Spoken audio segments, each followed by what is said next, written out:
friends from California that has never been to London and is the hugest Beatles fan ever and wants to go see Abbey Road.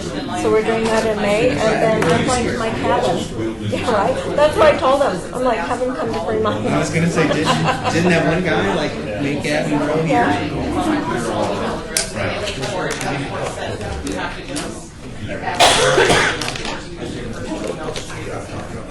Do we have water?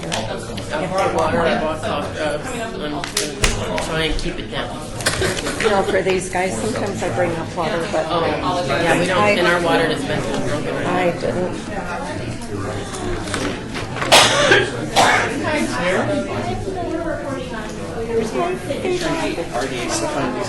No, I'm trying to get final answers from people on the option to have a .gov email. Oh. We've got people that have never answered. I've got very I've got people who said if they wanted one or not, and I've got people who said they did want one and we set it up, but they're not activating it. Did we look at one got you last time? Or one activated and then rejected. Yeah. He set that up. Set it up. Didn't like it. Esther, I'll have to crash it another time to get them signed. Someone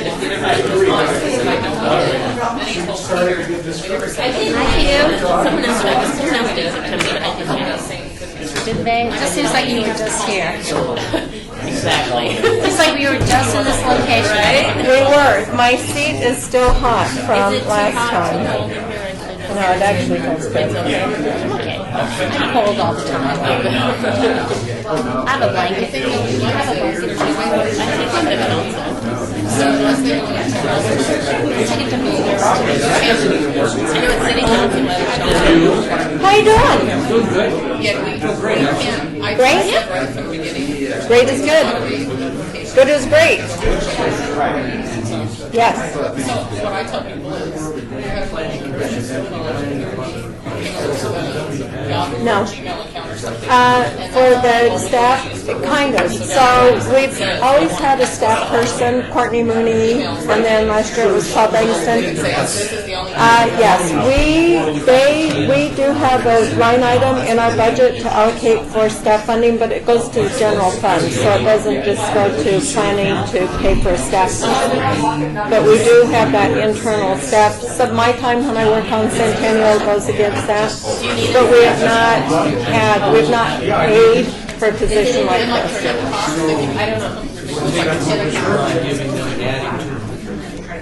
No, because there's nobody right now over there that's doing any HPC at all. No, they have to charge against it. And we transfer the funds once a quarter, or once whenever we've accrued enough to charge.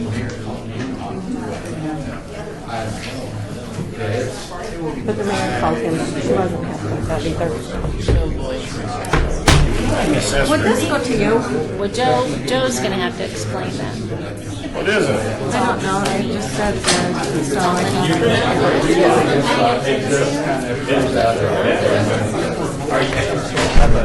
Are we rich again? No, we're not. We haven't spent any money for the first 3 months of the year. What did we get in plates? What? What did we get in plates?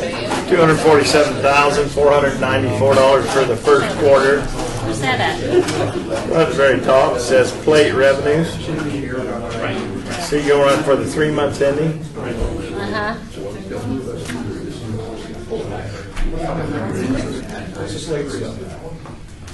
Hi, Joe. Hey, how you doing?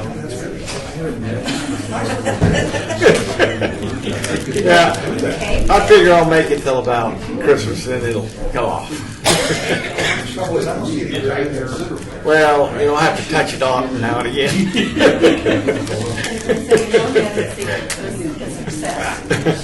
You know, it might be a little grayer than you think.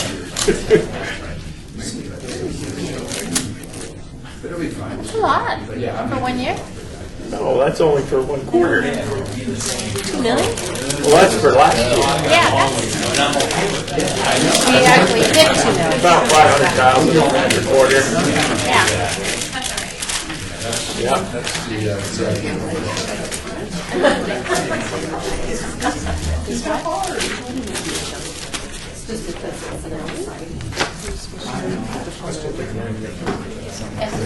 It's Michelle. they're in the process. We don't have this anymore, Esther. We can shred this. Heidi. Okay, so Michelle's doing that presentation is right now. Yes. Because Michelle, her presentation working, so maybe she'll know. Yeah.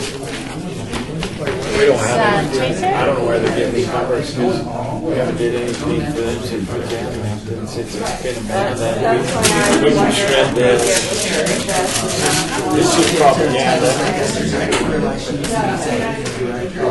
Esther? Oh, yeah. I've been the executive director since 2008. She's gonna have to keep them out of his office. I think she's got seniority as executive director. She's all tied in. Like, okay, what else do we need filled? Okay, you can do that too. But we'll see.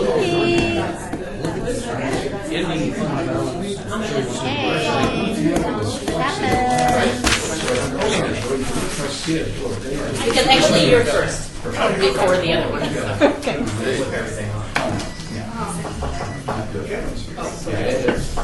That's right. Okay. Sometimes it goes to It could have been. This There we go. agenda's getting thicker. We have 6. Thank you so much. We have 6. And then the clickers over there. Oh, yeah. Not a lot for them. Oh, there he is. Everybody was here. How wonderful. Thank you. Today's a blue day. The whole floor upstairs is all wearing blue for some reason. Oh, good. Yeah, totally. We got, we're good. And are we supposed to get Hannah on the phone? Governor, you did a great job, Senator, at that meeting. I was fascinated. I stayed for you. Enjoyable. Let me, I know we're not on the record here, but Bob Stovall has received another award as the Las Vegas High School Outstanding Service. Bob Stovall, 28. Huh? Did you what? Did you print them at home?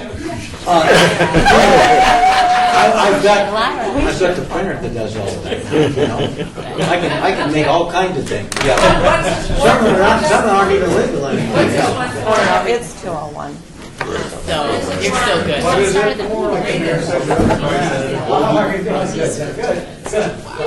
You just this is my honor. What was it for? Nobody knew. How you doing? How you going? They wanted the criteria. Well, I hate to tell All you sorts this. It of was a everything. septuagenarian graduate of Las Vegas High School who had not been indicted or convicted. Who has a real big head of hair? Your name came up and at the top. Feel free to Lone Ranger. Okay. Okay, we're ready. I'm going to call to order the October 22nd, 2018 Mission to the Las Vegas Centennial. And are we in compliance with the open meeting law? Yes, we are. I'm so delighted. And maybe have a roll call, please. Chair Goodman, Yes? Commissioner Coffin, Commissioner Bryan, Here? Commissioner Arnold, Commissioner Stovall, Here. Commissioners Brown and Feldman are excused. Commissioner Helton, Here. Commissioner Sinat. Who's that last one? You. Sinat. Oh, I said it wrong. I apologize.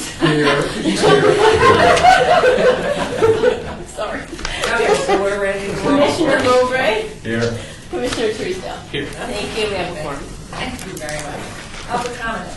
During this portion of the agenda must be limited to matters on the agenda for action. If you wish to be heard, your name for the record, please. The amount of discussion as well as the amount of time any single speaker is allowed may be limited. Anyone wishing to come forward, please do so. Hearing and seeing none, we'll close public comment. And item number 4 for possible action to approve the final minutes by reference to the regular meeting, May 14, 2018, special meeting of September 2nd, 17, 2018. May I have a motion, please? We have a first and a second. Thank you, Mr. Stowe. We already have made First and them. a That's second. okay. All in favor, Wait, say wait, aye, wait. please. But Madam Mayor, we have a correction. You have a correction? Yes, yes. We were advised that the May 14th, 2018 minutes were previously approved, and what should have been included was the July minutes. So the only minutes that can be approved at this meeting is the September 17th, 2018. Terry, nobody's gonna lose their job if that kind of mistake or anything. Very, No, very honest mistake, honest mistake.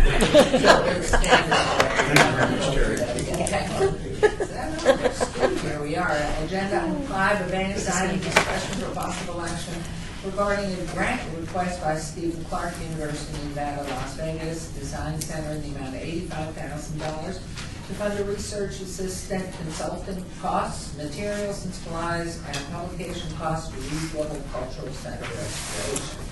Madam Mayor, Terry Ponticello, City Attorney's Office. At the July meeting, it was the July meeting, the Las Vegas Centennial.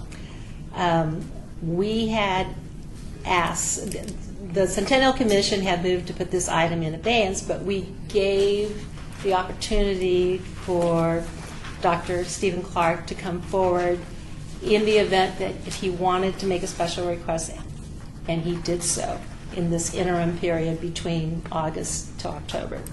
And the request was granted. We gave him a special meeting. They did a presentation with Dr. Lisa Morse-Hibler, and the Centennial Commission decided at that time to deny he withdrew his application without prejudice, and it was accepted by the Centennial Commission until such time that they can present another application. So, quite frankly, at this time, the only thing to do on this item is I recommend to strike the item. Okay. Yeah. So I have a motion to strike, please. Move. Thank you. We have a second. We have a second. Thank you. All in favor, please say aye. Aye. Anybody opposed? Okay, so done. Agenda item 6, report by Joe Williams, Senior Financial Analyst, City of Las Vegas Finance. We have it here. Regarding commission for the Las Vegas Centennial budget fiscal year 2018-2019. If you can read this tiny print. Mayor, Commissioners, Joe Williams, Finance and Business Services. Mr.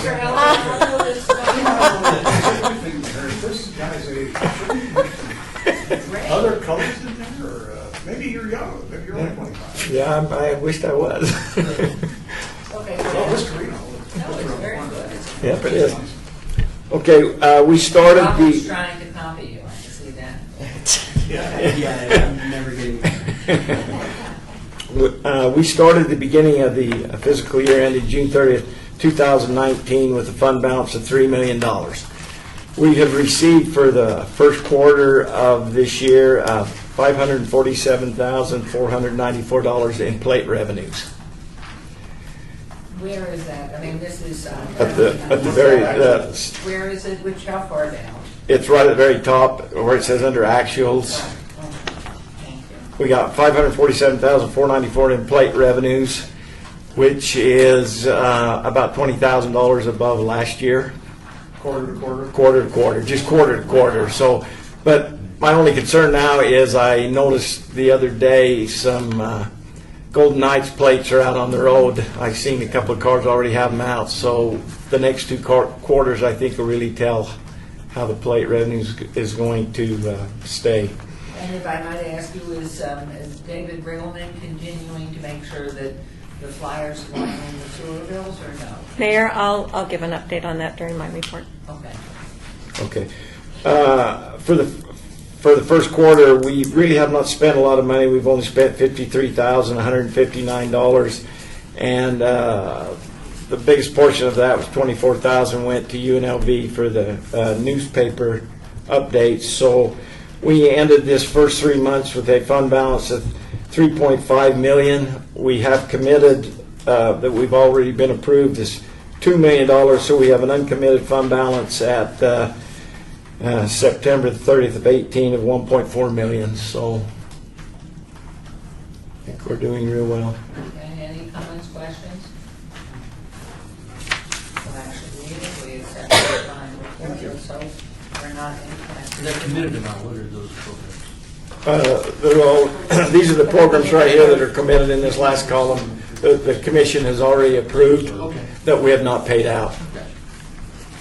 And, I wonder if I could just introduce someone who's in the crowd watching. He's not here to testify. He's not here to do anything here except I see see all our three ladies faces. in front of me. Where are these? So the guy I'm talking about is over there in the blue shirt. His name's Kevin Plinsner.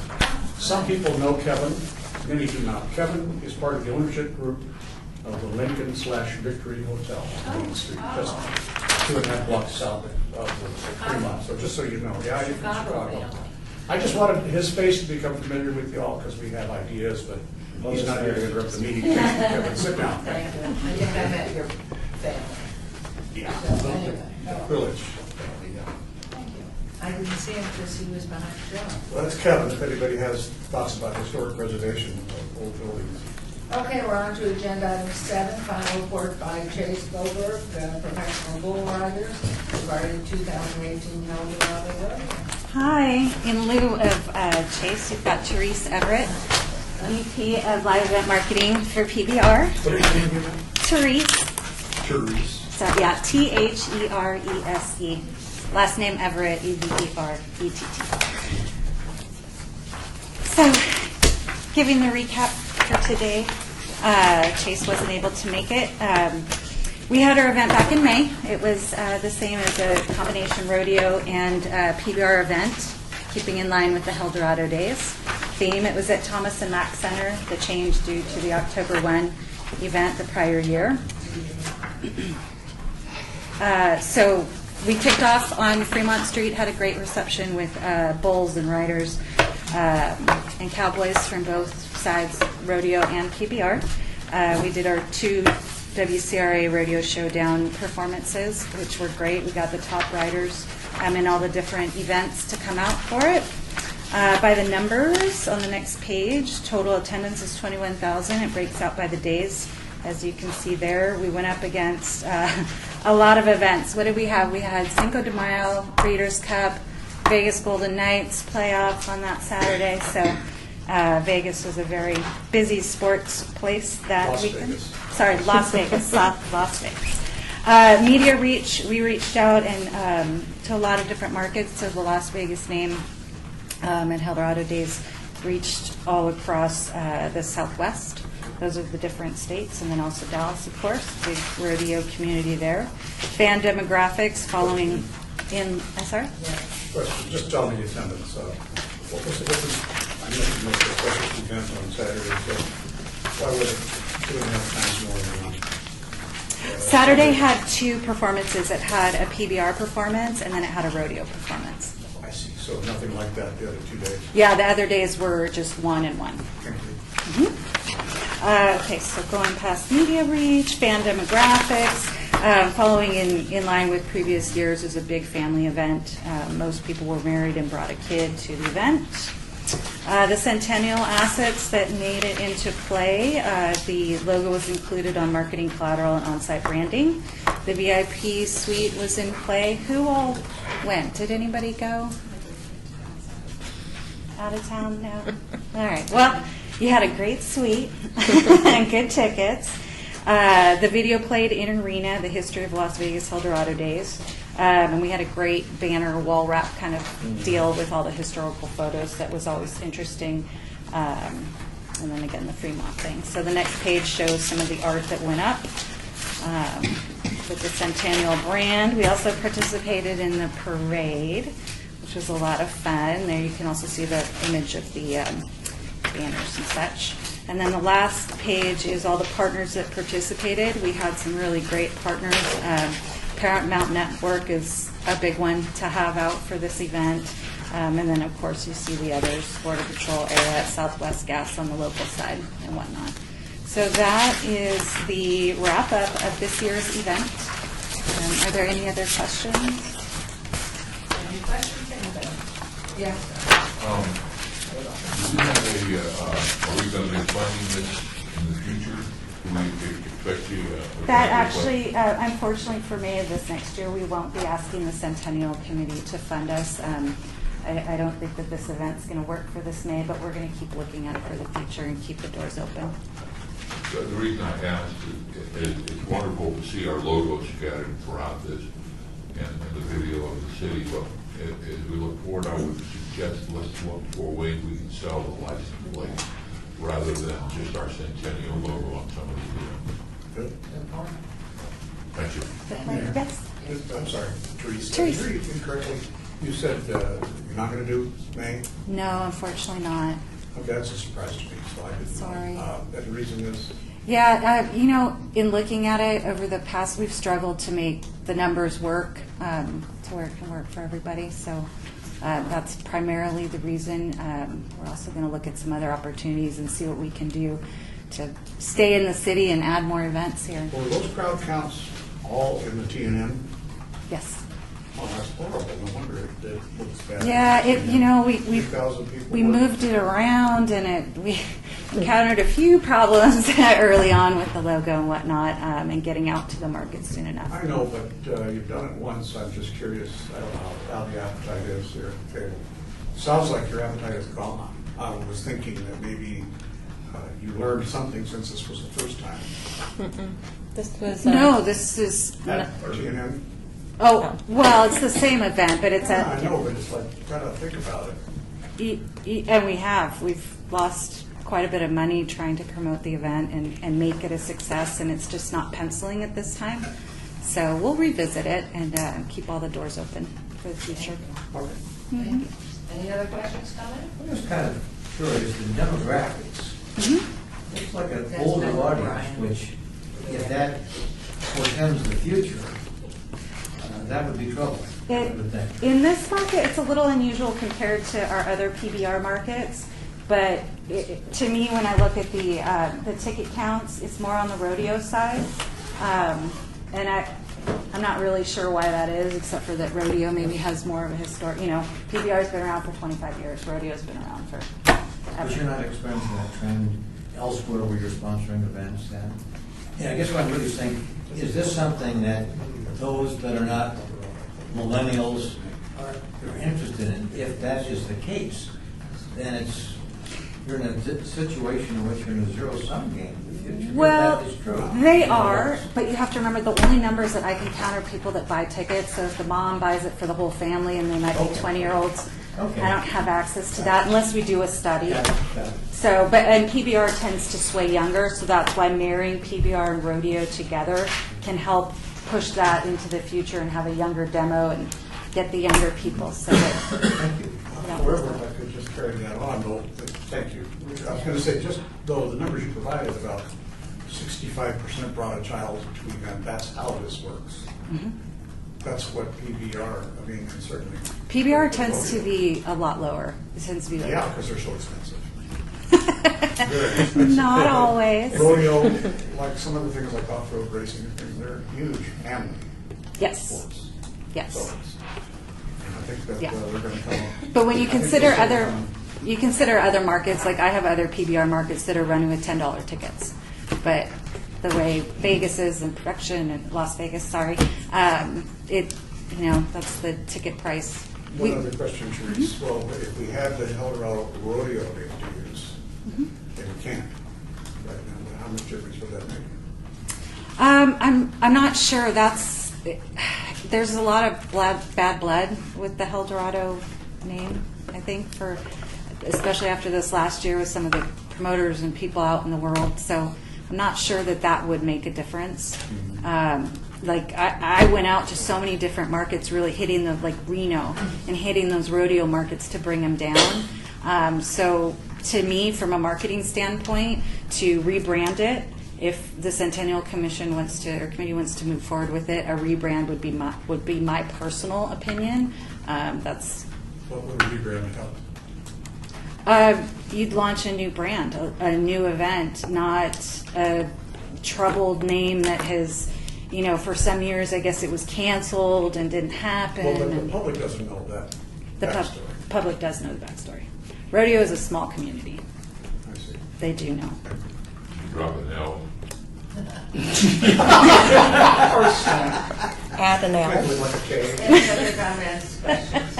Mayor, Esther Enke, for the record, Executive Director. I just want to thank Trace and Chase and the PBR team because a couple of years ago we were losing Eldorado, and you all know that my passion in life has been to keep this event going. And so I say kudos to PBR for at least trying to keep it going, and I think they've made every effort to save the brand and the name and all of the promoting that they did. Terry and I went to the first PBR in Phoenix when we first started working with them, and we were branded all over that arena during that event. So I just want to say kudos to you guys for trying to save Eldorado and keep the rodeo going. I think you guys did a great job with it. Thanks. Yeah, it's in our best interest to have promote rodeo as well. Well, there's always an open door for tomorrow. And Thank you. we really appreciate it. Thank you. Thank you. Okay. Thanks for your honesty, too. Of course, always. It's the only way to And make things upbeat, no better. wonder she's in the market. Thank you. Thank you so much. And final report by State Bob, Corey Lambert, UNLV Digital Collections, University Libraries regarding Centennial funded projects during the digitalization of the Las Vegas Age newspaper and commission meeting minutes books. So on this, who was making that report? I'm standing here. I'm sorry. Oh, you're really good. Okay. You found my name in the Las Vegas Age. You can Oh, buy the one. little clicker right there. I'm not sure if Richard Bryan. It should work up and down. I mean, it was working. Pointing towards the computer. Screen. I used to have a copy of the Are you going? There you go. there we go. There you go. Because I need to find out the only thing. You need to near a lamp. We have a button pusher over Do you want me to sit on here? What are the qualifications? You have to add, she's had a lot of training. We're not pulling your resume from a lot. Okay. Hello, I'm Corey Lampert. Your name again, please, for our record. Hi, this is Corey Lampert and Stacy Fott from the University of Nevada, Las Vegas Special Collections and Archives. And we'd like to report on 2 projects funded by the Commission. The first one I'll talk about is the Las Vegas City Commission Minutes and Ordinance books. Can you? Is it am I going walking? here? Do you want me to be Vanna? If that's direct, Sure. maybe we just need to move it outside a little bit. Can we, we're There blocking you the go. signal. It went. Okay. That's what's happening. Very good. Okay, so just to recap what this project was all about, the UNLV libraries had already digitized the Las Vegas Commission minutes books and ordinance books, but they were very hard to find material within because we needed the full text transcription to be searchable for people when we put it online. So this project funded $5,500 to hire students to manually provide that full text searchability underneath the scanned images. So that's what we worked on. At this point, we've completed all 12 minutes books, ordinance books, and legal records books. 7,139 pages were manually corrected by the students. 634 of those were of poor quality, and we have to go back and perform more processing on those pages. But all 18 bound volumes are now digitally available online. Through what date, please? Yes. Through what date? Oh, I'm sorry. These, I 1911, I think, through Yeah. 1964. I'm sorry. I can provide that. They're great. They're just, Before. Yeah. well, I think that's the last, then I think the city began microfilming them.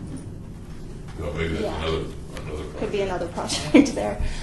So they're all full text searchable. They're citable by researchers with a permanent link. All of that corrected OCR text is available for, we've already had some people express interest in doing computational analysis on that. And they are available for download as a PDF. So this is the website here at the bottom. I don't think we have time for me to demonstrate the live site, but it is available, and I'll make a copy of this presentation electronically available. Could you read that off to me at least? Sure.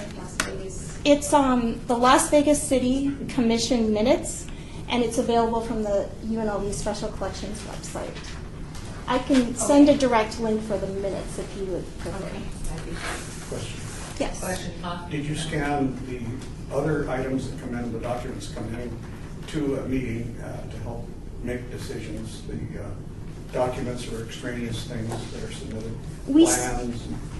We scanned everything that was in the bound volumes. So these are the historic typed ones. So unless there was, in some cases there were some addendum, like pinned into the book, Lynn, and we scanned those. sorry, And you did those?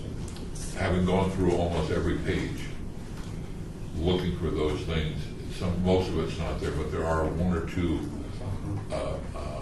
appendix to the, but this is just what the city had given the state museum, which later gave it to the university, but there were no additional books with that. That would be another treasure. No, I don't think so. Has that been lost? Do we know where it is, Bob? You know, I have not checked with the clerk's office, but I would have thought that it would have been, these are just the minutes. Yeah. Some of them are verbatim testimony, Oh. specifically the part where the city commission voted to ban women from dealing. There's verbatim testimony of that, which is just fascinating. The rationale as to why the city of Las Vegas banned women dealers. So it's a wonder. It's magic. In the synopsis that was, Member Soto, why were we banned? Because you took jobs away from men. From Harvard. And they were the head of the family. And because Reno allowed women dealers. So we were gonna, Well, they had all those divorcees up there. They had jobs. Work it had to be repealed sometime because then it became superstition. So, I don't know. Did Reno have a problem early on? But I know in the 50s they certainly had one idea. Yeah. Well, when did they start from the get-go, 1931 on? They permitted Reno to have women dealers, or I'm clear on Las Vegas Yeah. history. What year was the one you're referring to? What year was that? In the 50s, 53, 54, 55. That's late. But every page is a treasure trove of the things that this is, whether it's the street lights on the first street, anyway. So Corey, is there a next chapter that you're doing? Not yet. We have had many brainstorming sessions. But any ideas? Phone books have been proposed as a possibility. Wow. Yeah, another treasure trove of I history. haven't even checked my collection that I gave. Bargain sale. Yes, remember? This is Louise That's Elton for digital. the record, and I have to say that through this Leadership Las Vegas event that was held in the last couple of weeks, where we had no less than Senator Ryan starring on our stage to present the historical perspective of our community. The event was held at the library in the special collections area. It was phenomenal. I think if there's ever a chance that we could even hold a meeting over there just so we could get a tour, it would be so worthwhile because it is magical what's over there. And what's on exhibit and also back rooms and where they did this transcription, where they've done a lot of this work, it's really wonderful. And I just thought, what a great use of this. The mayor would get at me. What are you It's doing? not in the city. Well, we could still go. Oh, we don't have to. Yeah, we've been, oh, I think so many of us have been out in special collections, either testifying on whatever grouping we've been asked to. But for those who haven't, it really is worthwhile. And finally, we know who we are and that we do have a history and it's recorded properly. So we thank you. And So one more project to report on. I'd like to give credit to my partner, Stacey Fott, who was the project manager on digitizing the early Las Vegas newspapers. This was for the Las Vegas Age and the Las Vegas Times. To recap, we were working to create the first complete online searchable version of these early Las Vegas papers. You can probably recall the historical significance of the papers, but they were spread all over southern Nevada. There were some on microfilm, there were some in paper, they were at different repositories, and there was no one central place to go and look at the entire full run. So Stacy worked to establish partnerships with our colleagues at other cultural heritage institutions And she completed an inventory, creating the first list of all of these papers, where they're located and in what format. And we can publicly share that with our partners. We also went ahead and digitized from both master negative microfilm, which is complete now, and we're digitizing the missing copies from positive service copies of microfilm, which is our second phase. The third phase is anything that was still missing, we're digitizing off of print. And if we put all of those phases together, we have a total of 3,139 issues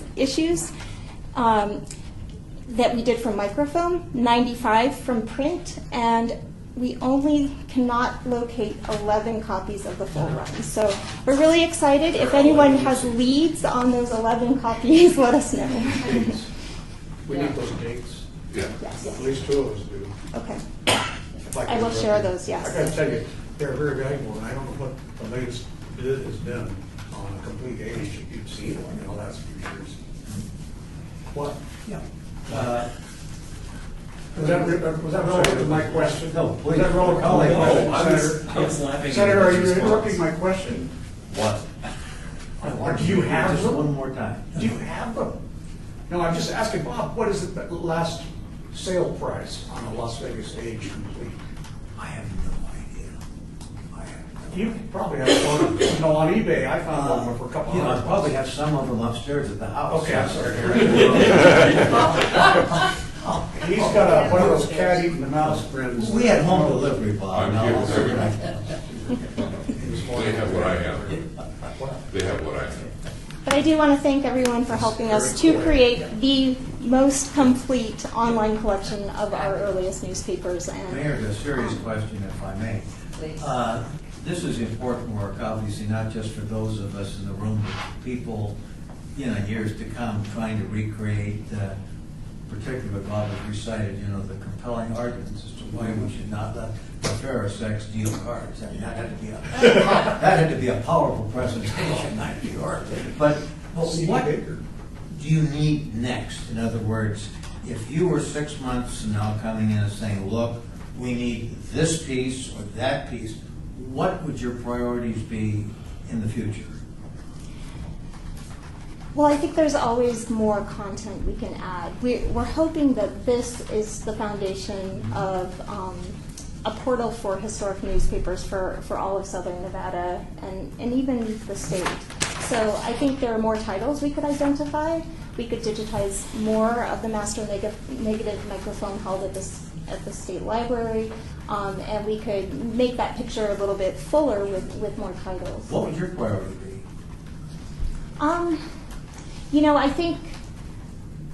I think I would probably leave that to the researchers. I tend to defer to them, but That's a handoff. This is Louise Helton for the record. When I was over taking my tour, one of the things that I understood from your boss, that one of the biggest stumbling blocks that we have is so many other things are copyrighted. And that's the stumbling block. So you could have, the Las Vegas Sun, you could have the Review Journal, you could have a number of things, but the copywriting doesn't allow them to do that. So we've got those limitations for the project, unfortunately. And the other thing is that we, even though it'd be great to have Caliente and Delamar and so forth, our focus still has to be Las Vegas. And so the review would be nice to have as a next step, would be my suggestion, those that are not under the copyright law. And the review, by the way, was against women voting, just as a point of fact. So I think when we get these things up, there's going to be a lot more history of our community written. Now it's going to be easier. And then the phone books, maybe up to 1940. Yes, Those were the businesses that in our community would be a real value. And again, it's Las Vegas focused, so it helps. That's quite a progressive legacy you're telling us about our early leaders. We bumped into against voting for women dealers. Anything else that they were farsighted enough to think about? Just on a personal note, I've got some copies of the 1964 Centennial editions of the Review Journal that came out on the 100th year. just virtually untouched. I was gonna kind of pick B1. Sure. Yes, please. I'll take it and sell it. Well, got to cover our overhead. I know I've been an interrupter here, but I want to make sure, we are missing what, 11? 11 issues, and I can send those It's to a you. combination of 7 are from the Las Vegas Times and the rest are from the Las Vegas Age. Can we know that list? We need to know that list because that's something we can put a warrant out for. Okay. Yes. Nationwide, international, it doesn't matter. I believe we can find them. But if they're in a specific time period, maybe there's a problem we don't Yeah. know about. Yeah. Well, if it's the Times, then that's 1905, 06. Those are the earliest. And then what the age, do you remember what the age is roughly? Oh, there's some, I think in the 30s, they kind of, it's all over the place. There's like from 1908. Only yeah, 4 it's all- though. Yeah. My last question, I'm sorry, I'm still off the record. Is this searchable? Yes. Yeah. Isn't that amazing? Isn't that amazing? Did we wrap up this meeting? Thank you very much. And back to us with all of this, please. Very good. Okay, we'll move on to, you're on stage now. Here comes discussion for possible action regarding a grant request by Heidi Swank, Data Preservation Foundation, in the amount of $34,700 for a revolving fund program.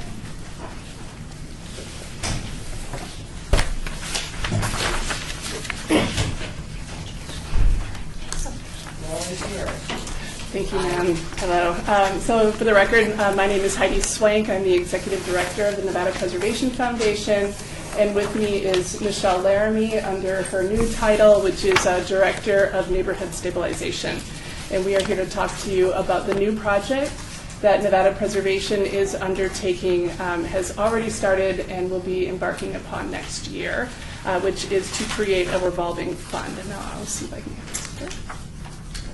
Now, if I may be so bold as to ask you, what do you mean by a revolving? That's what you're going to talk about, Yep. that word?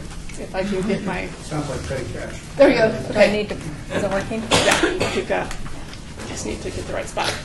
Okay, so actually I think we went too far now. There we are. Okay, so Nevada Preservation, as you know, is a 501c3 nonprofit with the mission to preserve, promote, and revitalize historic buildings. We do this through advocacy efforts, educational and heritage programming, as well as fee-for-service contracts for preservation-related services. Since 2013, we've grown from a small group of preservationists in my back bedroom to a statewide preservation organization of over 2,000 people. We have expanded our board and services across the state, and we'll be opening an office in Elko in 2019, which we're very excited about. We have also diversified our revenue over these 3 years. About 51% of our revenue comes from programming and ticket sales, about 25% for fee-for-service work that we do, and about 24% from grants, donations, and memberships. Oh, here we go. Okay, so we are here about the Nevada Preservation Revolving Fund. I know I'm really sorry, it's very small. So revolving fund, basically, It's like our neighborhood. so we know that despite a recovering real estate market, we still have a lot of vacant and deteriorating properties in Las Vegas, and this is particularly true in our urban and historic areas. So revolving funds are a real estate development tool that seek to rehabilitate vacant and abandoned residential properties in our historic neighborhoods and communities. And we'll be talking about an organization called the Historic Macon Foundation that's been doing this in Macon, Georgia since 1968, and that we've been working very closely with over the last year. It's a common tool for neighborhood revitalization that's used on the East Coast in the Midwest, and it helps to address blight in other communities. And it's often complementary to other revitalization efforts. It's not the whole answer, but in historic neighborhoods where you do have vacant and abandoned properties, it can be a huge tool.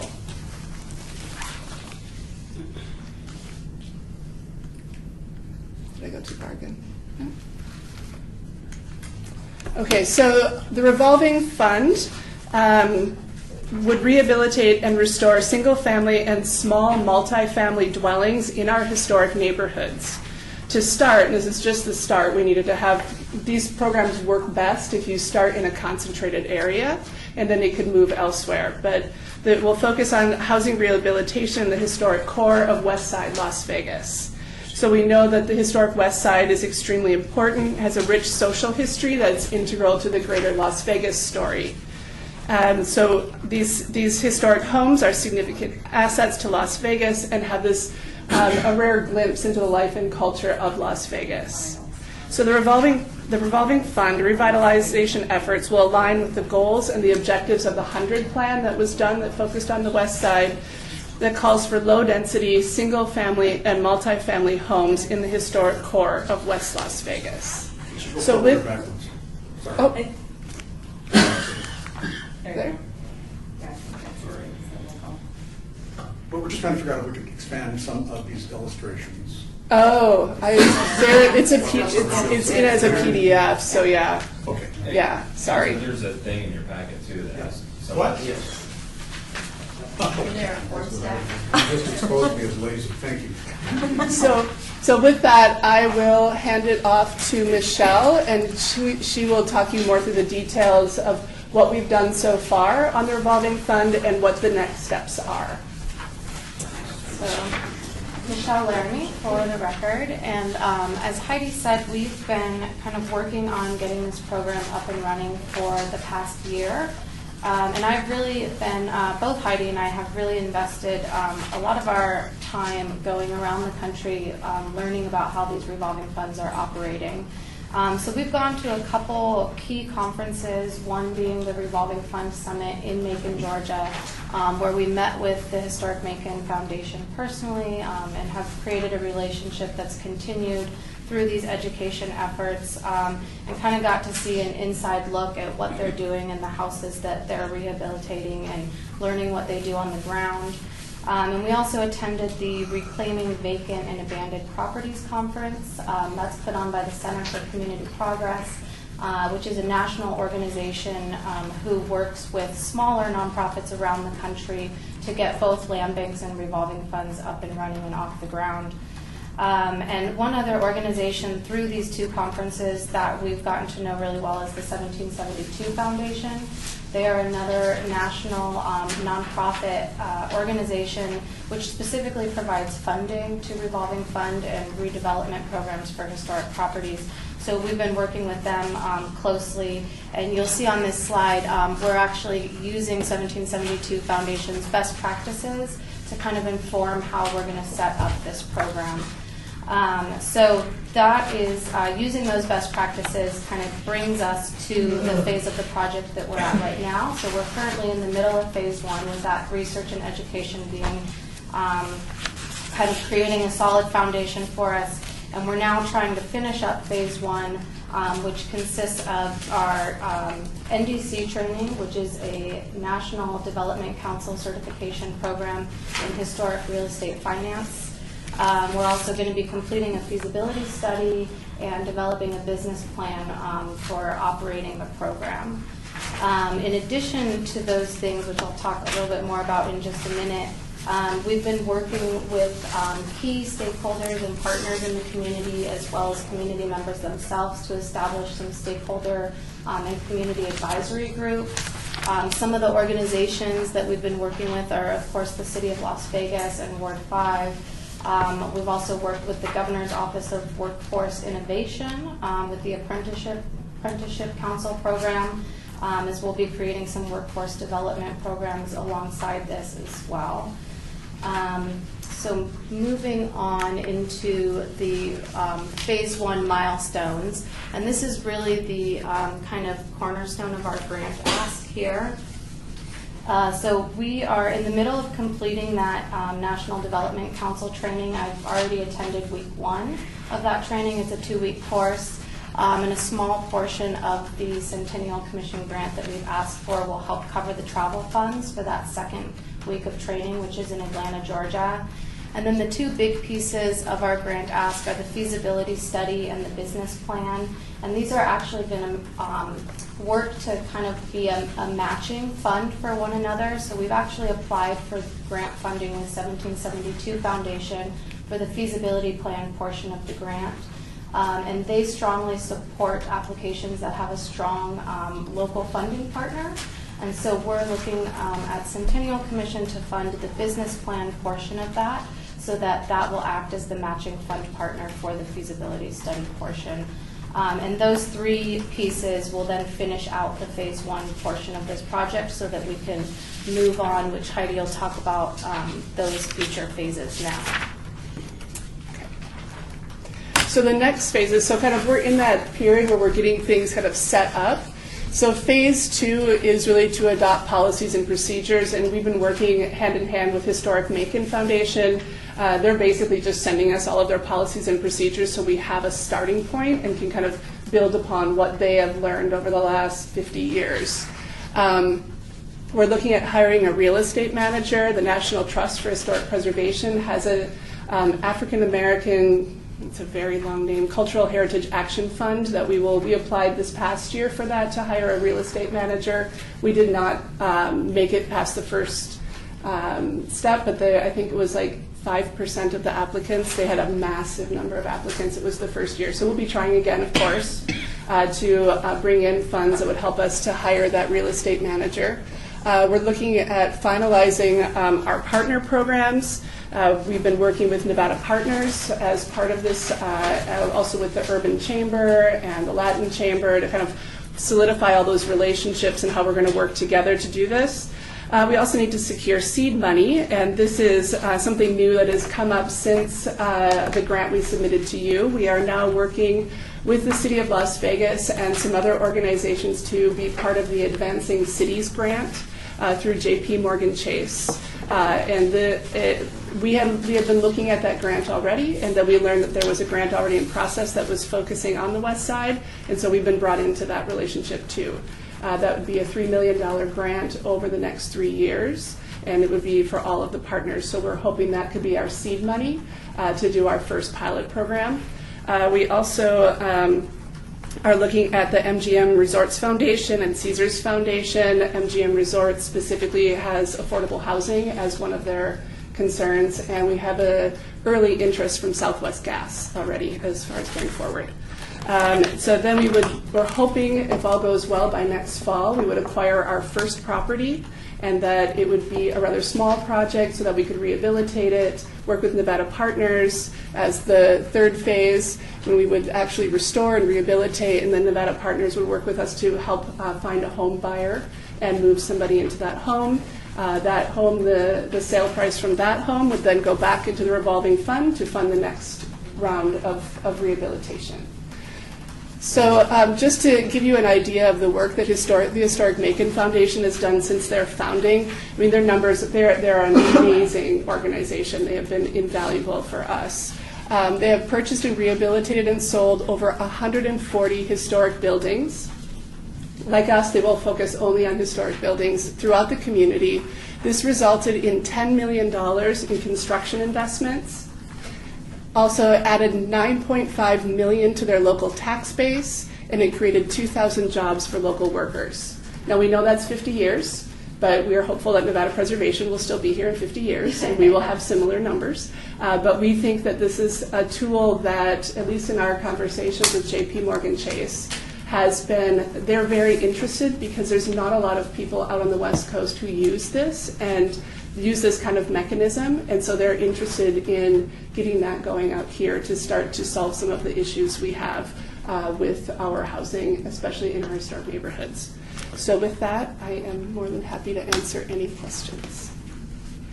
Okay, member Alpha. One of the things that would be at least useful that I think is at least simmering within the city is the PACE financing also. Mm-hmm. So as you're looking for energy efficiency and solar opportunities, that could be tied in get very cheap money to do that. Yep. And might be really good for that redevelopment, especially if you're talking low-income people who need to reduce their power bills a little. Right. One question I have is, why West Las Vegas at this point in time? Mm-hmm. we as an organization have spent over $4 million in the West Las Vegas School, I believe. More than that, other grants for local programs over there. And I have all the respect for you. I know a lot of those properties, a lot of the ones that show up on your screen, they're owned by a couple of estates and people that everybody in this room knows that they've held on to those houses for years and let them decay, waiting for something. God knows what, but they're waiting for something. And I don't think the Centennial Commission should be something to bail that out. Their investments were ill-conceived in the beginning, and why overlay a bailout for them? Just like I wouldn't suggest if you got into this and after you did the first house and you realize that you're upside down, market changes, everything's different, but costs will go up. Construction costs right now are on the rise dramatically, and you're upside down. I don't want us to be into something that feels like we're obligated to dig deeper in our pockets. That's not fair to the rest of the city of Las Vegas, in my opinion. I think there's other historical little one-offs rather than saving an entire neighborhood or a community. West Las Vegas, you're not going to have enough money in 50 years to save it. And I'm not sure. I'm not here to insult anybody. I do a lot of business in West Las Vegas. Have brought a lot of businesses there. Created a lot of jobs for residents of West Las Vegas, and they've been successful. But some of the blight there isn't a solution to turn it around in a short period of time. And there's one program that the federal government just rolled out that Las Vegas is being, or at least there's a law firm here that's pushing it, but it's being very actively pushed, is opportunity zones, which Las Vegas, West Las Vegas, a good part of this valley downtown even falls within these opportunity zones, which give a private investor that, say, sold something for $2 million. He invests that, or a chunk of that in the opportunity zone, he beats all his taxes for 10 years. There's your deep-pocketed seed money player that should be, the one to take this on with you. Because then you bring a street-level vehicle to them, and all they're doing is cleaning their tax bill up, which I got no problem with that. Okay, so one. Energy zones, if I may interrupt before, you have to get in line, had to go through the governor. Those have already been selected. And so for you to give a call to Bill Arndt, if there's an appetite there, is your best place to start. Right. And as I would say, as far as people, so the way that revolving funds work, and just jump in if I'm saying something incorrectly, but the way that revolving funds work is they don't work on the regular market. So they don't go to people who own houses. These are homes that are the market doesn't want. That there are liens, there are property tax delinquencies. These are not properties that the market wants because they can't make them pencil. But usually how a revolving fund works is that you have a relationship with like the county, which is usually the properties come through the county. And then you are able to receive those properties and rehabilitate them because you have partners. So for instance, we're working with the Governor's Office of Workforce Innovation to put together an apprenticeship program around these houses so that we would be training kids to learn a skill also. So we can leverage grants. I mean, I'd say what we're coming to you for is really only that business plan. We're not coming here for seed money at this point. We are looking elsewhere for that because we are just focusing on that very beginning part. So we wouldn't be bailing anyone out. It is really not that part of it. It's not the only solution. This is one part that could go forward on the west side, but it also could move to other neighborhoods, right? It doesn't have to stay there, but to us it seemed like a very challenging spot, a spot that needed an innovative, out-of-the-box approach to try to figure out what we could do with some of that property that is just sitting there vacant and delinquent.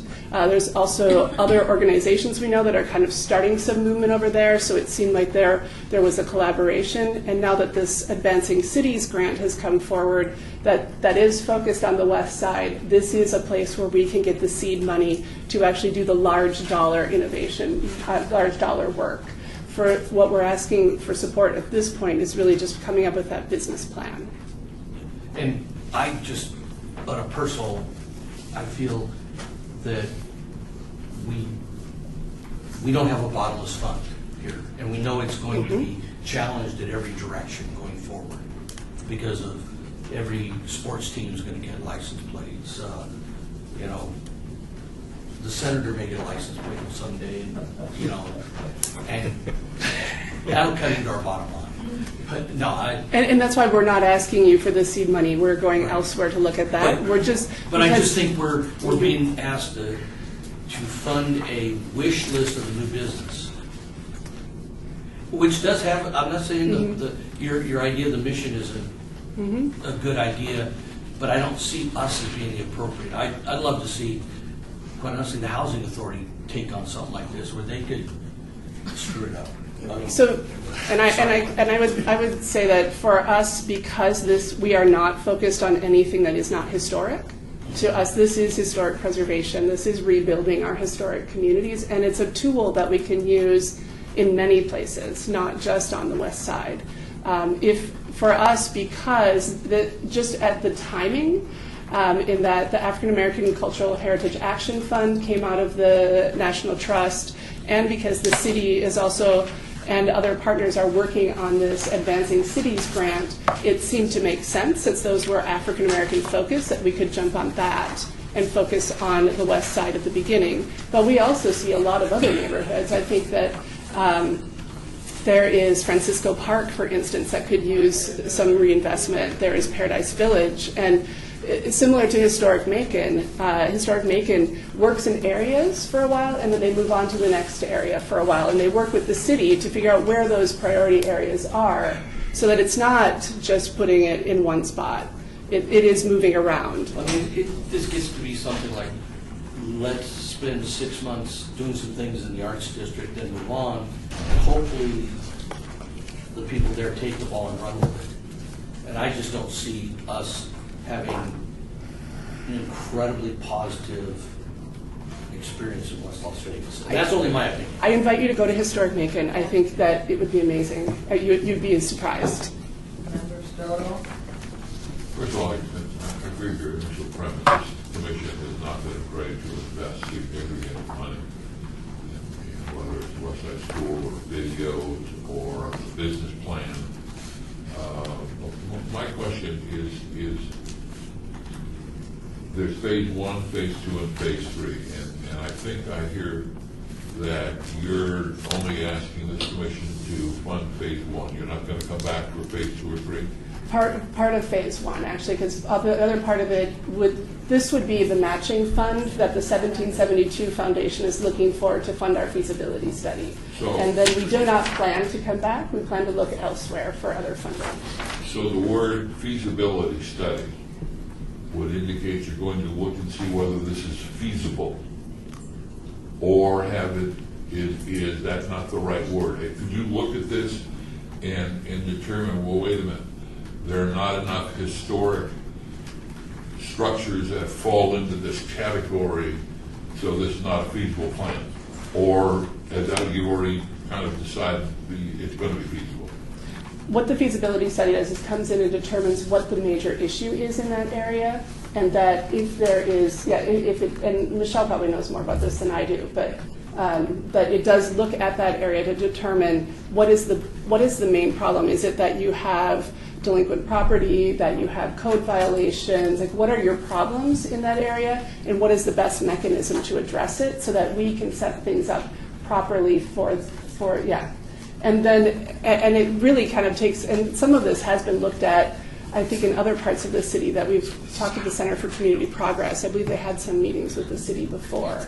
But that's really what the feasibility study does, is they come in. area is easily, well, maybe not, but easily defined. It goes over here, theoretically from Washington, with Bonanza, all the way to Okie, and then you've got, so you're saying that just initially you must have looked at that area to determine that there are enough of those homes or properties that are falling apart and or are historic, not just old and decrepit, but historic. You've already done that. We have done that and been in consultation with the person who would do the in-depth feasibility study, but we do need someone who we are not experts in conducting a feasibility study, so that is why we're asking for the 1772 Foundation to fund that part. For the record, you said, but Heidi, in your application itself, you say it's extremely likely that the Nevada Preservation will return to the Centennial Commission at the start of Phase 2 to request a significant amount of additional funding seed money for the revolving fund program. And that's when I came to this previous slide in here and said that there was something new that had happened since we submitted the grant, which was that we learned that there was this partnership putting together this Advancing Cities grant for $3 million, and that we had been pulled into that group. And if that doesn't work? Then we're looking at JP Morgan. Also, we'll apply again. I mean, the whole thing with a grant, I mean, often, these kind of $1 million grants sometimes take a couple of tries through, but there are Caesars Foundation, we're talking with other organizations for funding, because we know that in the long term, while you can run a revolving fund for a good period of time by it being a revolving fund, it will need an infusion of funds at some point. So Cuyahoga Land Bank is probably the most successful land bank in the country. They have a 95% return on investment. So even the most successful over time, but you provide such a good for the community by rehabilitating homes and putting them back on the tax rolls in ways that other companies and other organizations can't do, that you are able to find donors going forward. I think on a feasibility study for me, it would be you find one property. And that's where we'll start. It's $20,000 to buy it. There are problems. It's going to take us $20,000 to retrofit it. What can we sell it for? That's where you start. And that's where the feasibility study comes in to help identify that spot. That where is that area that we will start? And that is. And this, doing a feasibility study is following, like the 1772 Foundation supports revolving funds across the country, and it is their plan. This is how it works for them, and we're following that and working with them to help get funding for that. Member Coffin? I think it's been like. That's all right. No. You I'll remember what. All right, well, you asked a question which then brought an answer from you about Cuyahoga County or Cuyahoga Valley? The Cuyahoga Land Bank. Okay. Yeah. That's Ohio, Central Ohio, East Central. I've been there. My wife was born in Akron, so I know that. But that got a ton of early 19th century stuff. And, Victorian is so-so there. It's a whole different thing in that region. So I don't know what to say about our place, except we do have a lot of mid-mod stuff. Only a couple of very old bungalows and cottages. And we will never have anything from the early 19th century or late 19th century. We will never have that. We will only ever have 20th century architecture. We're a 20th century city. That we know of, by the way, because our survey may or may not be complete, right? Because we've had surveys before, but it's like people, they kind of neglect the Lincoln Victory Hotel, and it's 1911 or 1910, that sort of thing. Building. But it's not a residence. It's not a neighborhood. It's part of a commercial area. So I see, though, that you've hired already a project manager. You've already hired your consultant. No, we have not. Oh, you have? We haven't hired her. We've only identified her. So we've talked to her about her services. Heidi will also work closely with Mary Ruffin Hanbury, the selected consultant for the feasibility study. Right, we have not hired anyone. We've only identified someone. She's been selected. She's been selected as the person we would like to hire. For the feasibility study, because we've submitted for the grant for the 1772 Foundation, and so we need to have, this is the business plan, right? She doesn't live here, does she? No.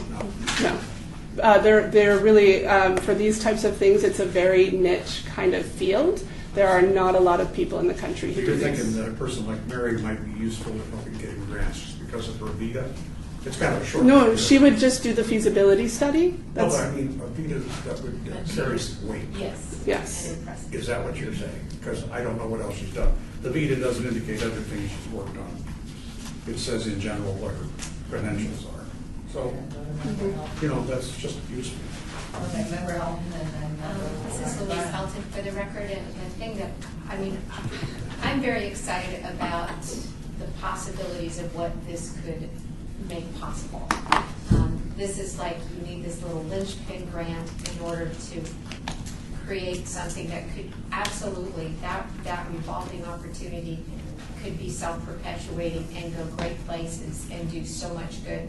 The partnerships that you've outlined are so positive and absolutely workable. I mean, the whole thing with the Nevada Partners, I can see that once you get this going for the west side, it could be used anywhere in the city to do any of it. And it's great opportunities for training, for job training and everything else, you know, which is obviously a wonderful byproduct of our historic interests.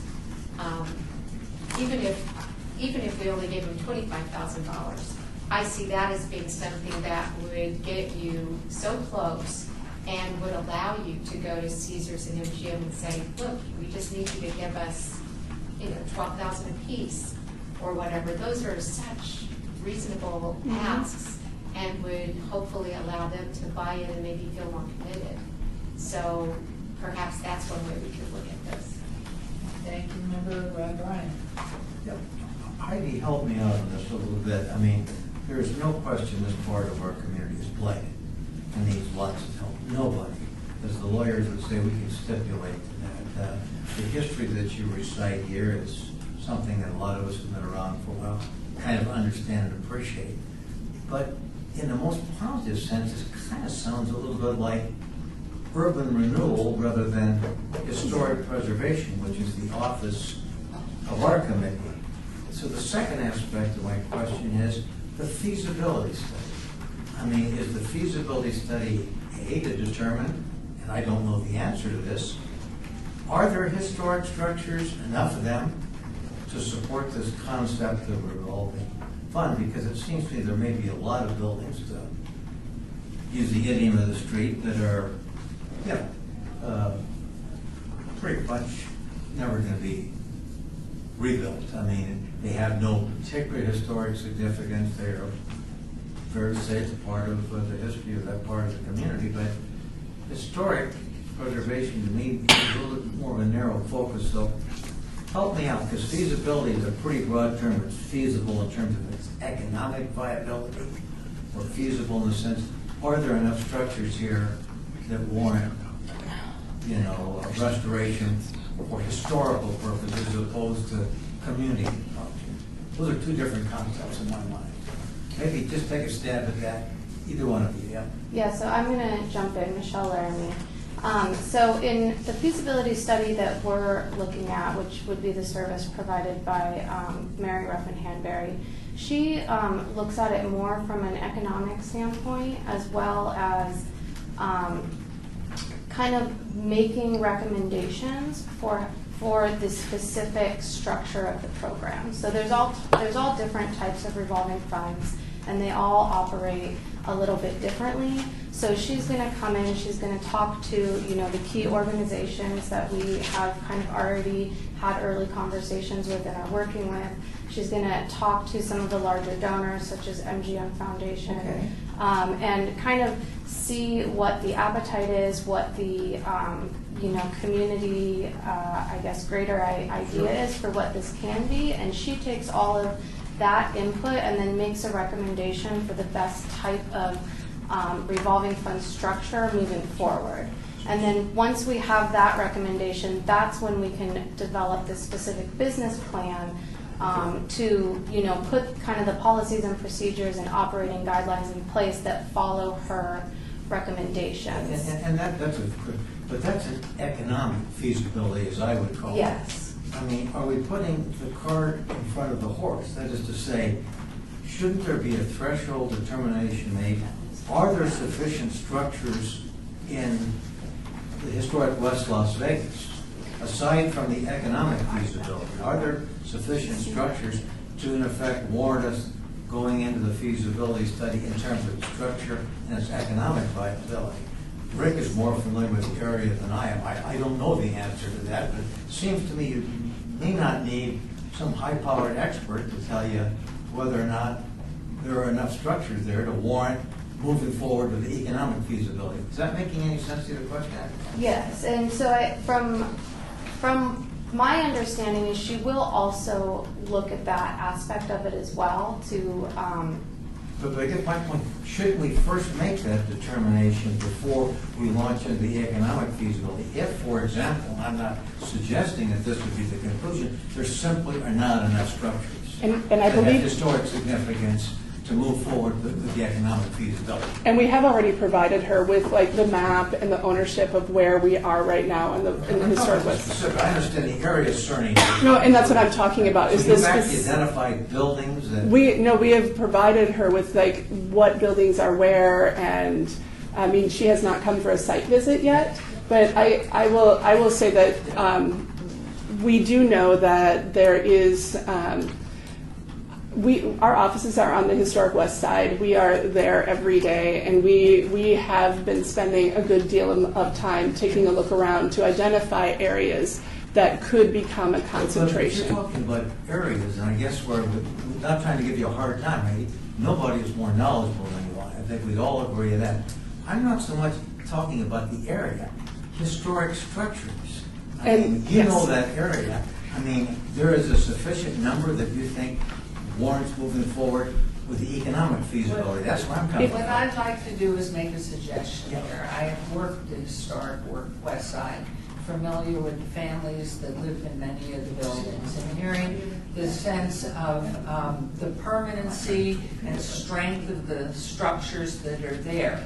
Maybe the first step would be to fund the site visit, get the analysis of that first, then go to the next stage. Because in listening and knowing the buildings of so many of the people that were living there before, seeing a lot of the boarded up buildings, when you have one, you need to have a cluster almost that you're directed to. So I would highly recommend, I think we all have a passion to preserve the historic West Side and put the dollars to the right spot. But maybe it's and hearing someone say you've got the cart before the horse. Let's pay for her, and maybe that's something that we could do. I don't know if it aligns well with the foundation purpose, but to pay for a site visit, get her out here, get the analysis, the particulars, to see if these buildings are in fact, I don't even want to say repairable, but are of such substantiveness that they have a historic value to go forward with. And then go into a full-out feasibility study after traveling around the west side, she sees it. If that's what the committee would like to do, I mean, to me, if she's, were there plans afoot though to get her out here? yes, as part of the feasibility study, she would come out. And I would also say, as far as the historic nature of that area, that there's different criteria that you designate districts or individual homes on. It could be that it is because it's something about the development of the city. It could be that it has something to do with the architect, as we see in Berkeley Square with Paul Revere Williams. It could also be that there is something innovative about the architecture. If there was a National Register nomination done for the historic West Side, I would suggest that it would be based on the development of the city. This is the same thing that the Beverly Green was designated under and John S. Park was designated under. And that under that, I honestly feel pretty secure that there is a National Register nomination there. I have a question. Mowbray here.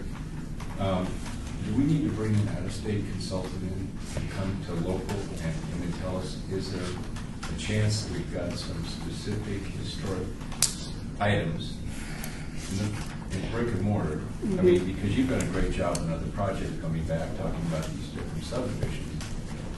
I don't know that we need to fund to have an out-of-state or put it on the record, come back and tell us how the county cabbage. So Couldn't you do that for us? Come back and say, here's some examples of what we want to preserve? And I will say that what, and again, going back to the idea of why this area would be designated, it would be because of its history. Its houses are modest. They're very similar to many other houses in Las Vegas. They are modest homes, and they are the modest homes of the people who weren't wealthy. These are the people whose histories, it was on the backs of a lot of these people that our city was built. And so these homes are not going to look spectacular. They're not going to be amazing architectural, but they are an important part of our city because of the development of the city and how that development went forward. So I would say that there is a register nomination there, state, national, probably local for the West Side, based on the development of our city. But if you look at individual homes, they're modest homes. But I also feel like those are so often the histories that get left behind that we don't necessarily recognize. And I feel like that history in those modest homes is extremely important here. And that's a lot of why we're working over there. Well, still off the record, what I see though, that at this feasibility study, it seems its primary focus is if there's enough money out there in the community to make this work. She's almost like, in a sense, a fundraiser. That she's going to be talking to the MGM and all these other people to see whether or not there's an economic foundation to have this revolving.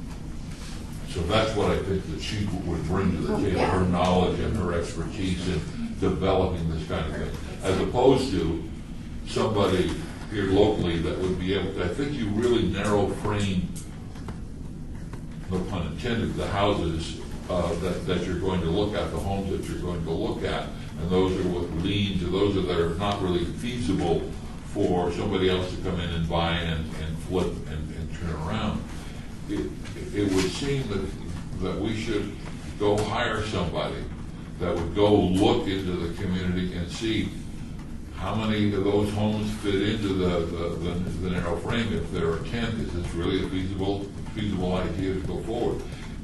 If there are more, then we hire this person to put together an economic plan. But I think that the idea of determining whether or not there are enough homes in this area, maybe the answer is no, and then we move this project to another part of the community, whether it's East Fremont or other places. I think it's easy to determine. And you had mentioned that they are, the very small, they don't have great foundation.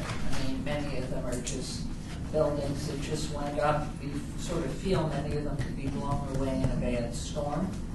And some of them, however, that are still occupied and have been improved upon, maybe those are the ones that you would concentrate on. I just wonder if, in fact, we need a preliminary look before all of this happens, and what the cost of having somebody that has a record of having done this before, that knows about the grants furthermore and could help nationally and federally for us. This is Louise Helton for the record, and I think even to get that person, it would be so valuable to make sure that person has the right credentials, so that whatever work was done, whatever credentials those people have would be sufficient or have the gravitas to use moving forward, rather than redo it with somebody who did have them. So it's a smaller, it's definitely a smaller scope of work, and so maybe it could be done less expensively, but to get someone who has the right expertise, people who are going to be looking at us to give us the $3 million would be impressed with, that would, be a value add instead of just something. Maybe a team from your Macon group to come out and take a look. We could also, there's also the option of doing a national register nomination in advance. That does put back the project probably about a year and a half in order to get on the national register, which takes us out of that grant group that's going forward for the advancing cities. We could also look at another neighborhood if that's the community's pleasure, but again, then that takes us kind of back to the drawing board of looking for that seed money. Yes, please. Thank you, Mayor. I keep worrying about the fact that we all want to, for sentimental reasons, invest in the west side. They actually would like more streetlights, to be honest with you. They're working on them, Mike.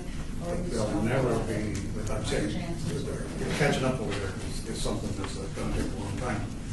And I've had this bad experience of having to vote for a bunch of money I did not know the city had not committed to when I was in the legislature, and found out that we essentially forced the city and the state to spend another $40 million to recreate that underpass over there for F Street, because F Street was the lifeblood of the city.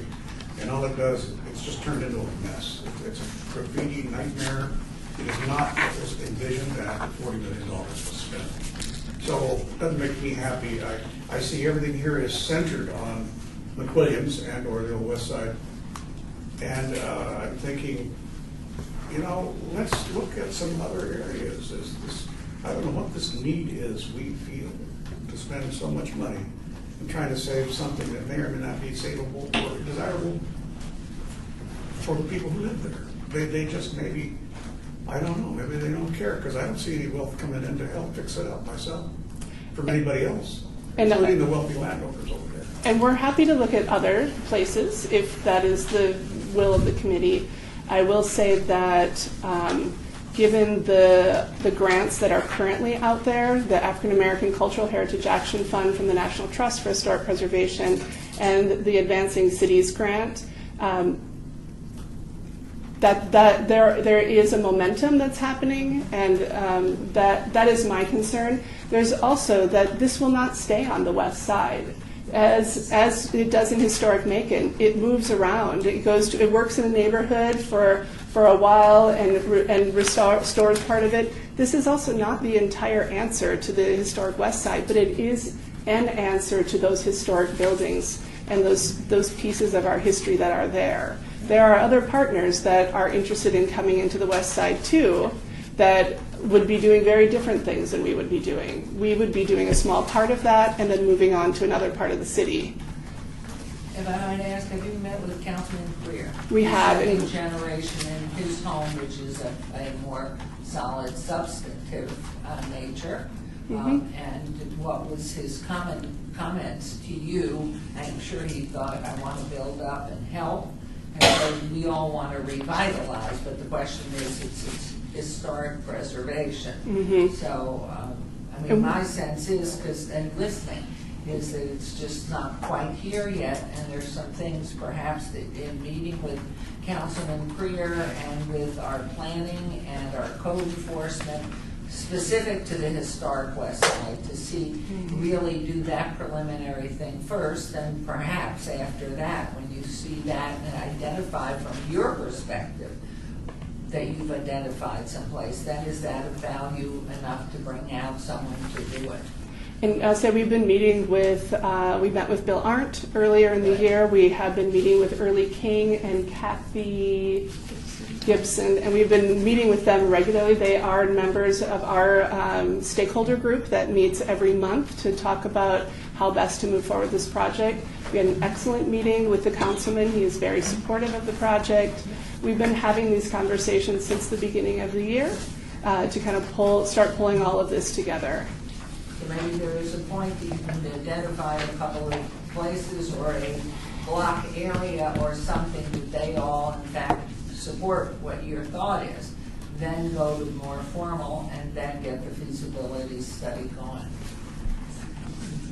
We don't want you to lose out on timeline either for grants. I mean, that's very important, to be in the right timeline to put in the name for the grant. Mayor, as I remember, Brian, it's kind of a bifurcated process. I don't reject the concept of this revolving fund. I guess, in my own myopic view of things, is there enough history there to say, irrespective of the modesty of the home, it's not whether it's 6 rooms, 2 rooms, you know, if there's truly something, it's historic nature, and there's enough there, I would be prepared to support a second. But I think that's the threshold question in my mind, the jury's out. And I will tell you that we've been there for 2 years. Yep.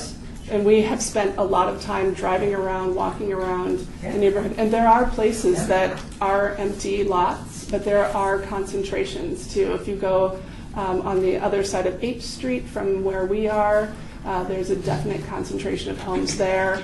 Just south of Owens, there are several blocks that have some very nice homes on them that are in a concentration that provide us those core areas to work out from. So Can we identify those? I guess that's what some of us are talking about. I mean, I'm not rejecting one thing that you're saying, but an empty lot doesn't quite. we aren't focusing on the empty lots, and we aren't focusing on those. Mayor, to the senator's point, I think what may help your cause here is if you were able to identify some of these spots, and you could say with any sort of legitimacy that you research ownership and these fit and qualify.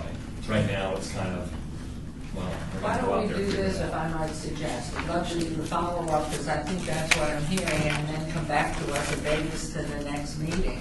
That you preliminarily have identified a block and these homes that perhaps Councilman Creer can give them to you unless you already have them.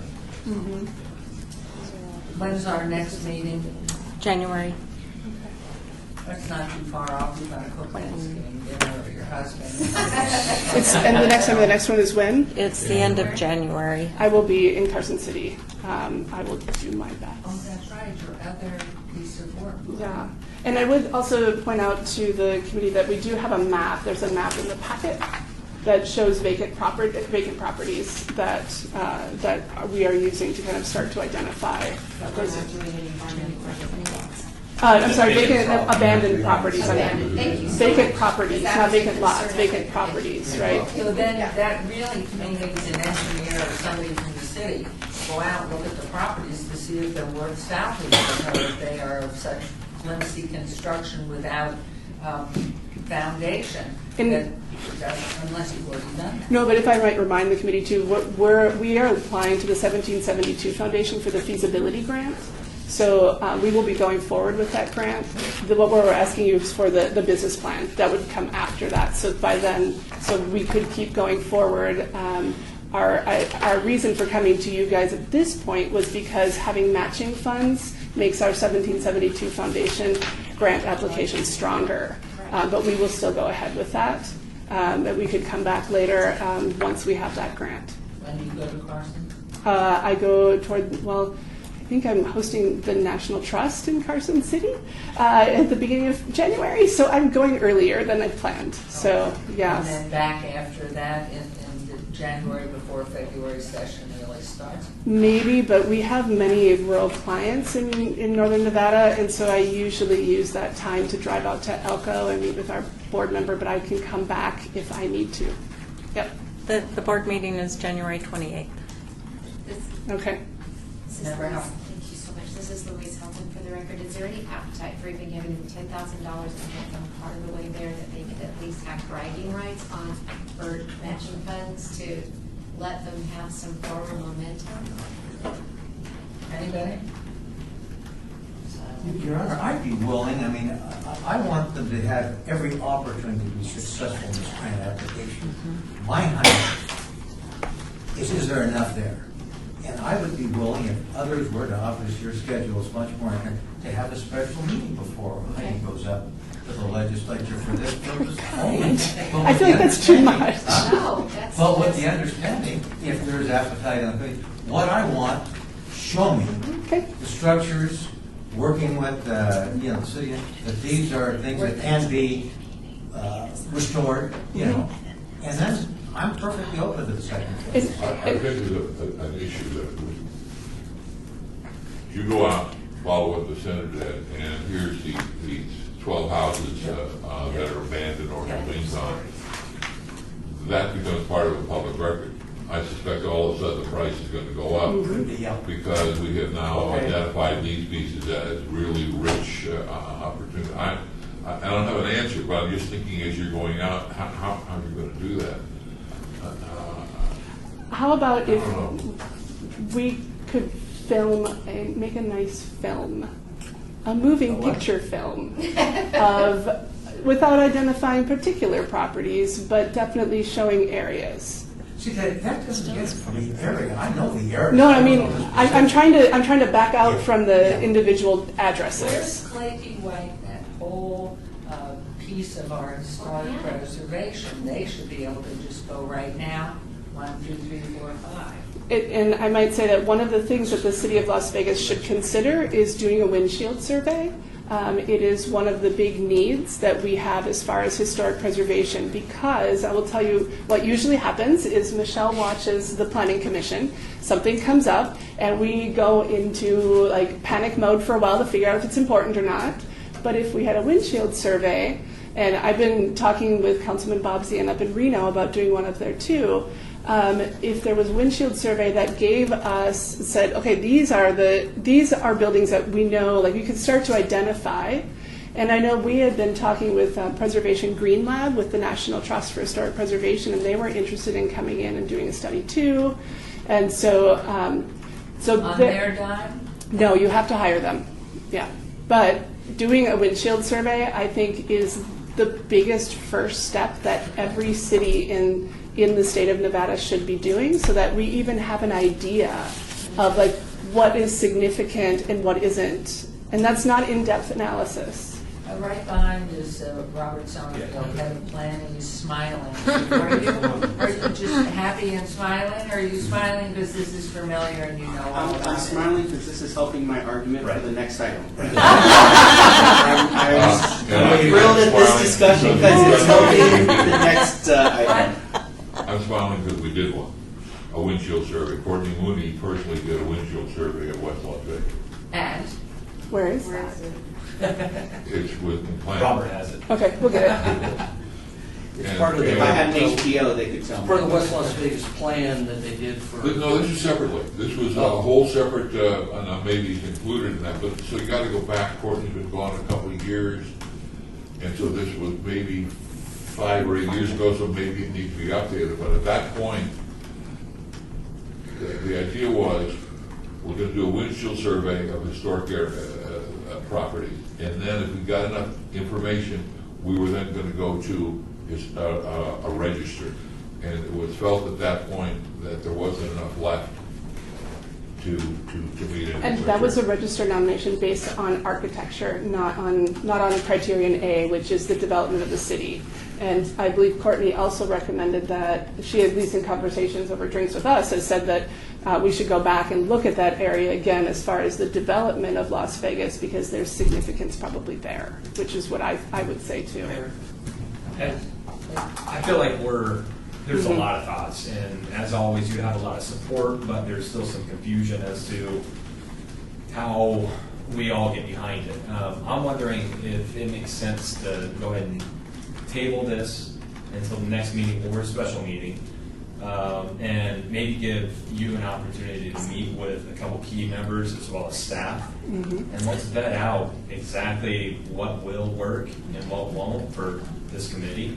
Something that we can get behind. I think there's a lot of good elements there, but it sounds like we need to maybe do a little more research and help address some of the questions here. I think it's very possible. And or fund, we could fund an updated windshield survey that is based on the other historic criteria. Michelle Laramie, just to help Mr. Summerfield out, has been talked about at the Historic Preservation Commission, but we need an HPO officer to submit the CLG grant. We all are familiar. It's actually right here, and it's in your phone and your computer at home. It's called Google Street View. So if we knew, literally, your windshield survey without being obscured by a windshield is available right now. If we knew the key 15 or 20 addresses that you thought would be really, really nice, we could drive there tonight from our living room. So, that does happen faster than you think now. It's unbelievable. So would you be willing, based on the field, We can do to that. come back either a special meeting that you would contact Esther? And when might that be, in November or first week in December? Yes, would that be all right? I'm willing. And then we would table it. That's fine. And or come back with an idea to fund, whether through HPC or whatever, this group could fund a significant windshield survey of the area that could lead to other important things, you know. Well, I think we're open to. Sure. That's fine. I think it's identifying, because I think everybody would feel better with that. Mm-hmm. Sure. So as usual, everybody has great trust in you and faith in you. You've done such a remarkable job for historic preservation. So far, so good. So, We we'll need a get motion. it done. We need a motion. Yes. So moved. Second. Motion and seconded. All signify by aye. Aye. Anybody opposed? Thank you. Okay, so you'll through after you'll get back to us. Yep. Thank you. Most definitely. Okay, and you go back to Councilman Creer, and I can give you some other names too. I think you can do it so easily just by picking on with a longer resident. Yep. And we've been working with our community advisory committee too, so they've been giving us good advice. And then there's not a different neighborhood, at least at this point, because we put a lot of money in there. Yep. So everybody wants it to be provided. By the way, Heidi, you can find a lot of my special collection contribution there in the library. It's our special collection all about employees. Thank you. Thank you, Michelle. Appreciate it. Okay, next up is agenda item number 10, discussion of possible action regarding grant request. Robert Summerfield, City of Las Vegas Planning Director, in the amount of $45,000 to hire consultant for the Historic Preservation Commission. Good afternoon, Mayor, members of the Centennial Commission. Robert Summerfield, Director of Planning for the City of Las Vegas. So this request, essentially, we have been without a HPO now for 3 months. As many of you have worked in the past with Courtney Mooney, she was a tremendous historic preservation officer. However, her title and what we hired her for was urban design coordinator. We lucked out when we began our historic preservation program that we had someone on staff credentialed, that keyword I think that came up a lot in the last item, credentialed to be able to meet the qualifications as a historic preservation officer for the City of Las Vegas. So we lucked out that we were able to combine that HPO function with an existing position in the urban design coordinator. When she departed, we didn't actually have any open positions, but again, we lucked out that we had, in the form of Paul Bankston, another staff member who was qualified, met the credentials to be our historic preservation officer. But once again, that was a secondary component to their full-time job at the city. We were able to shift some work off of their plate for their primary job responsibility to allow them some bandwidth to serve as our historic preservation officer. However, in the last 3 months since Paul has left us, we do not any longer have anyone on staff that meets the credentialing requirements to serve as our historic preservation officer. It does take a unique combination of experience and or education to meet those credential requirements. We do have Michael Howe, who is currently our acting historic preservation officer. He's also our urban design coordinator. He's also our long-range section manager. He's exceedingly busy, which is why he cannot remain our historic preservation officer. I have got to find an alternative option for that responsibility. It is an important responsibility. It services our Historic Preservation Commission, as well as the folks who live in our designated historic neighborhoods. When they come in and they need a permit, every one of their permits, regardless of what they're requesting, has to be reviewed by the Historic Preservation Officer or myself. By code, I'm the official responsible party for the city for historic permit reviews. So that leads us to why we're here today. So my request today is to be able to, instead of getting kind of on the back end, because traditionally how this has worked is the Centennial Commission provides essentially reimbursement to the city for hours that are spent by the city planning staff member who participates and does the HPO stuff. As is indicated in your backup, we've done the estimates, and since 2012, we've estimated that it's about $46,000 a year that the Commission has reimbursed the city. So it's I want to make that very clear. This is not asking for new money that the Centennial Commission has never spent before. This is actually asking for money that the Centennial Commission spends on an annual basis currently. But instead of getting it as a reimbursement back to the city later, I'm asking for it up front so that I can go out with a informal RFP to hire a consultant to provide these historic preservation services to the city that I no longer have a credentialed staff planner able to do. And what, if I might add, what are the qualifications when you said they did not have? So, and I apologize, my assistant didn't have everything in the backup that she gave me, but there are a number of provisions in Title 1910-150 that itemize out the requirements for the HPO. And let's see. Oh, thank you. All right, so wait a second, the last paragraph. It just says qualified professional. Yeah, I think it's just a qualified professional. Okay, go ahead. Thanks, Mayor. A question, Esther. How are I know we, your question.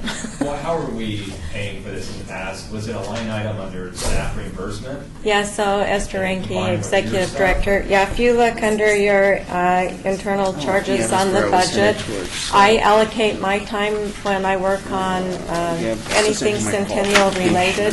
I allocate my time. Courtney Mooney was allocating her time that's just in our internal accounting with the city, and then Joe looks at that over a certain amount of time, and then he'll transfer the money out of the Centennial funds into the city, so it's a reimbursement. I run a And just report. oh, go ahead. Let me finish this up. On what she said. I run a report, and I pull out Esther's time semi-annually, and I pulled out Courtney Mooney's time. Then I charge the Centennial. We budgeted $127,000 in this fiscal year ending of 19 for that purpose. So if you wanted to, we could reallocate $145,000 out of that $125,000 for another purpose. Just to be clear, though, have we always played the role of taking care of that individual, that Yes. particular role for the HBC and HP? So The HPO is the position for the HPC. So just to give you some background, Ryan, since the beginning of Terry Ponticello's City Attorney's Office, thank you. So Ryan, by statute, the Centennial funds go to the City of Las Vegas. Through resolution, the Centennial funds went from the city and were transferred to the Centennial Commission. But because Centennial Commission has no employees or staff supporting it, we entered into an operating agreement that we were allowed to charge against the Centennial Commission funds a certain percentage. No, Those are the internal charges. I recall that. It's the element. I knew we were also helping fund in different ways HBC. It's still a bit unclear. That's on that. different. I know, but Yeah. this is the HPO or HP, Historic Preservation Officer. I don't recall us ever actually saying, yes, we're going to fund that position. I remember, having We didn't Ms. fund Moody positions. Anything that they did that were charged against historic preservations, Esther's timing, perhaps Joe's timing, the city manager's time, they have to charge against that fund. But Why again, is this different? Why is this different? If that's what Because he wants This to is hire an outside consultant. paying an outside consultant, not a Not be city a city staff. employee. Not a city employee. Sorry. And there's a disconnect for me where we've been paying for an officer and the review of historic Permits. permits. I didn't realize we were playing that role as the Centennial Committee. And that's where I'm having a disconnect. And then the follow-up question is this in perpetuity 45,000? Is this just a one-time deal? Is this, what are we asking? So, through you, Madam Mayor, as the chair, so Member Arnold, so the idea here is a one-year contract. then my ideal case scenario is that I'm able to, at my next available opening, however, as the members of our city council know, we are in a budget situation at the city, so we are under a managed hiring freeze. So even if I have an open position come up, doesn't necessarily mean that I will automatically be able to fill that position in a qualified position, meaning a planner of a planner 2 or higher level that could do this work. So again, my ideal situation is if that I have a new position come available that we would search for and specifically recruit someone who meets the qualifications that are outlined in the code to serve as HPO. So then we would go back to the current arrangement, which is we allocate time through our time card tracking. Time spent on historic preservation related activities is properly coded, it's transferred, all of that kind of stuff as we've historically done. However, I'm asking for a 1-year contract while we determine if that's feasible. And if it's not, then I have to work within my budget to figure it out for next year. There are classes people can take. There's some additional things that we can do.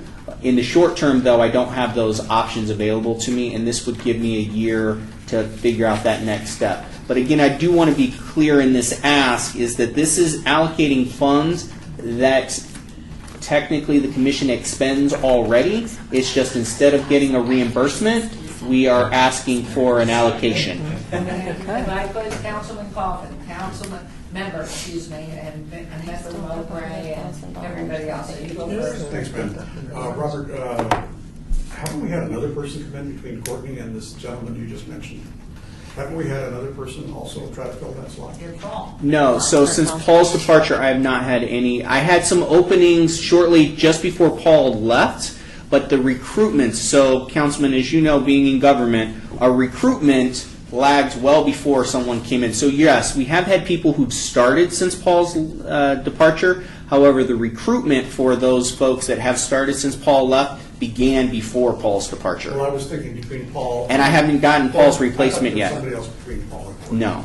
Now, you've got salary savings because the position's unfilled. And no one has said you can't fill new positions unless there's approval. So there is money. It's just a question of do we spend it. It's budgeted for this fiscal year. Right. Right? It is. Yes, okay, and I understand the constraints you're under. That's a council decision. The question I have is, please repeat how much we finance or did finance of Courtney's position or that position, how much from this commission? It varied. Joel Williams, City of Las Vegas. We would finance basically, we look at her salary, and if she uses a specific code number 43, just to tell you what it is, we would pick up, and it would vary between like 40%, 45% of the amount that we budgeted. The major amount of our internal charges pays for Esther's time. Okay, thank you very much.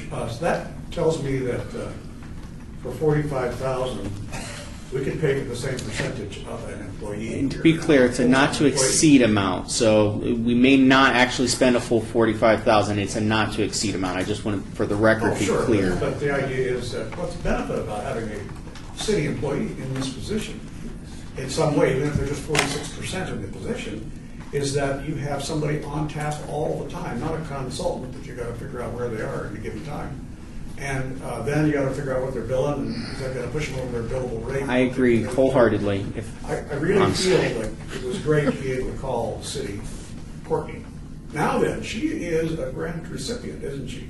In her so-called retirement, she is working for grants. The company that hired her when she left the city, yes, they do work for the city in a grant capacity for some HPC stuff, some Centennial stuff, I believe.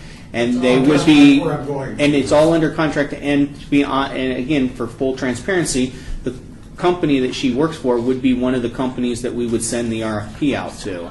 Or we could just put it right, Courtney would be the local person, but at the end of the day, they are one of the few companies. Unfortunately, it's a small space that provides this service, so.